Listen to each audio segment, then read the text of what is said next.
Allow me to act out a common scenario of the human experience.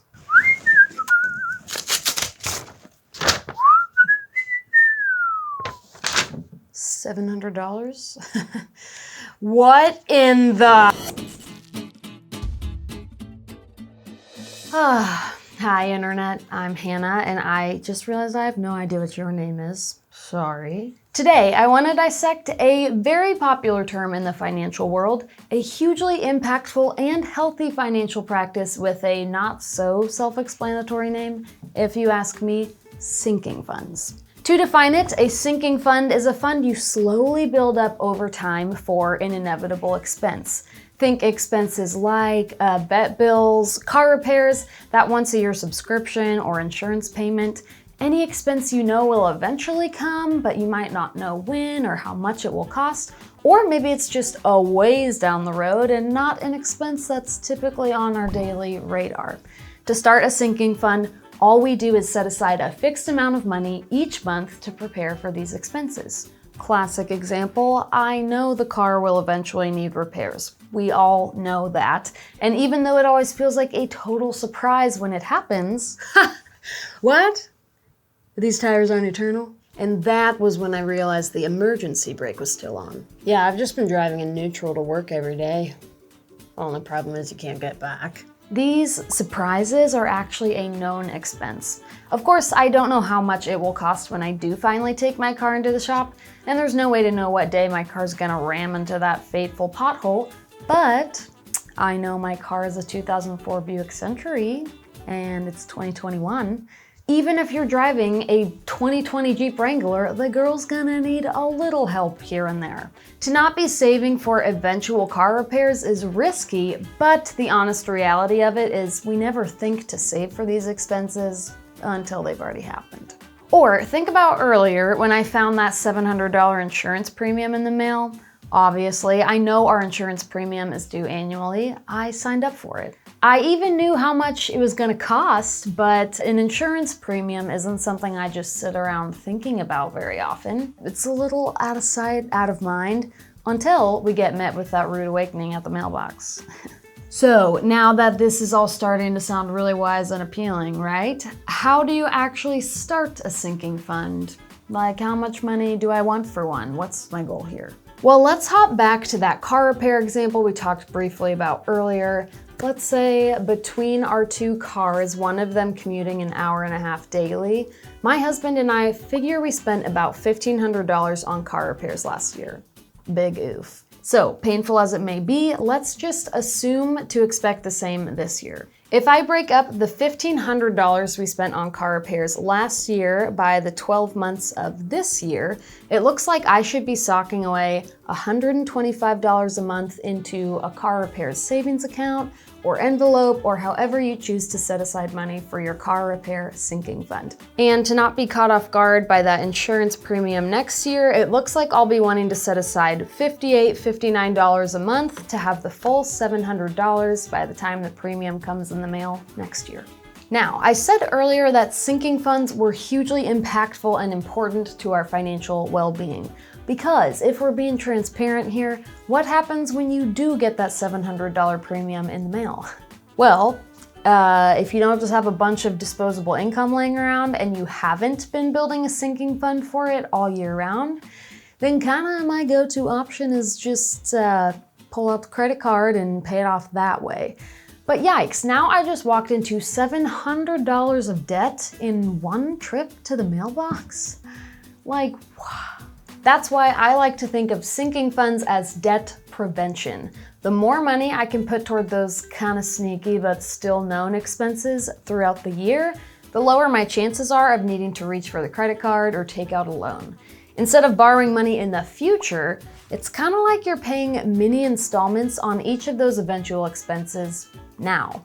The bill arrives, and because you've been setting aside money for it all year long, you have all the money you need right there, ready to pay for it, bada bing, bada boom. It doesn't quite feel like the end of the world to set aside $25 every month into a sinking fund for the vet, But it could really ruin your financial groove to get a $325 vet bill out of the blue when bingo eats your AirPods. Because here's another thing, even if you don't have that whole $325 set aside for eventual bingo mishaps, imagine the difference between having $175 saved up for bingo in your vet fund and having $0 saved up for bingo. You are going to have a major leg up on that situation with your sinking fund than if you had nothing saved at all. So, now that we're all convinced sinking funds are the best idea since sliced bread, let's talk about some methods for actually tracking and building them. I know lots of you out there are cash envelopes kind of people, and in this case, you'll just start a different envelope for each of the different sinking funds you want to build.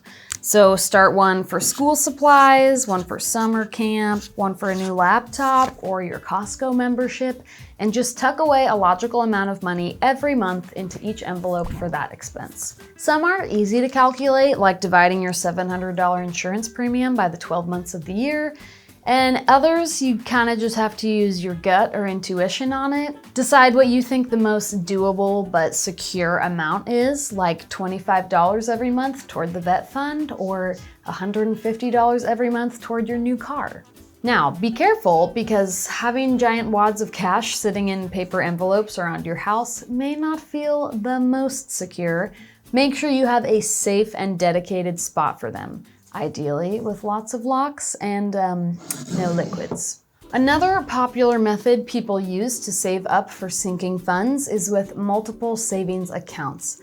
Maybe it's time you create a sub-savings account for car repairs, another for kids' medical bills, and another for a new water heater, because it's evident to both you and your morning showers that yours is on the fritz. Maybe if you're gonna start a savings account for some of your larger sinking funds, like a down payment for a house or a new car, you could consider building those into a high-yield savings account or a money market fund to take advantage of higher interest rates. This can get a touch overwhelming if you have 24 different savings accounts, some at your regular bank and some in the high-yield savings accounts somewhere else in the digital unisphere, but it's a good way to see how you're tracking on your sinking funds and help keep them away from your debit card and your ATM, if you know what I mean. What? I don't spend money I shouldn't.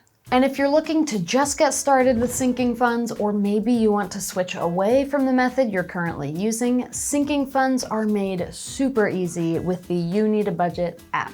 The beauty of the YNAB system is that all of these accounts can be easily managed right in your budget.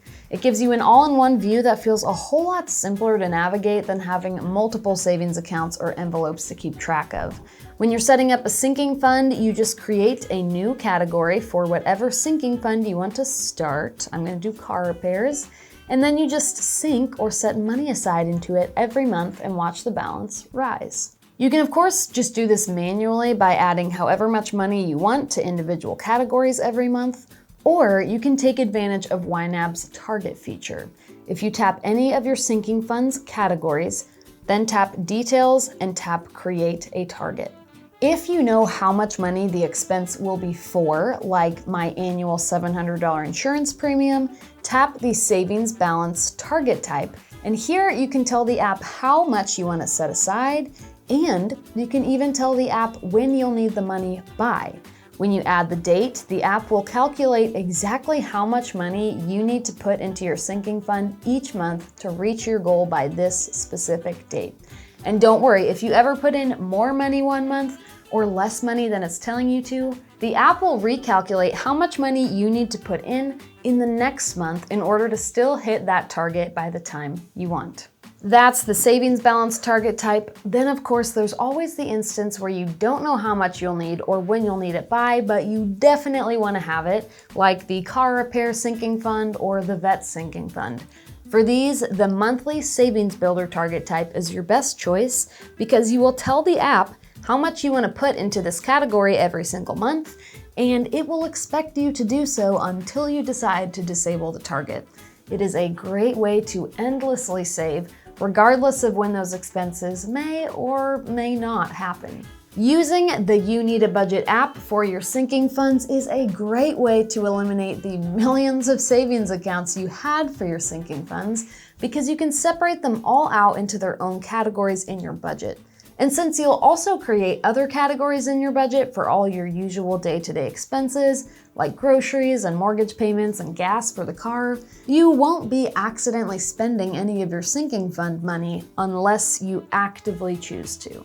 And after a while of building and nurturing your sinking funds, I think you'll find that all of those emergencies that used to knock you off your financial feet aren't that much more of a problem anymore. For once, you can start to expect your unexpected expenses by growing those sinking funds and in the meantime, avoiding any new future debt.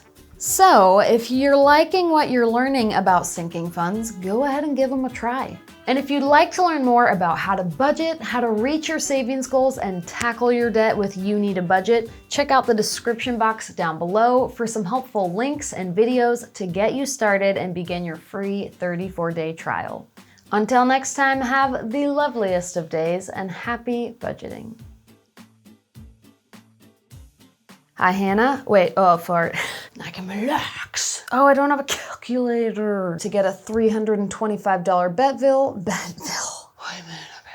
A new car, new computer.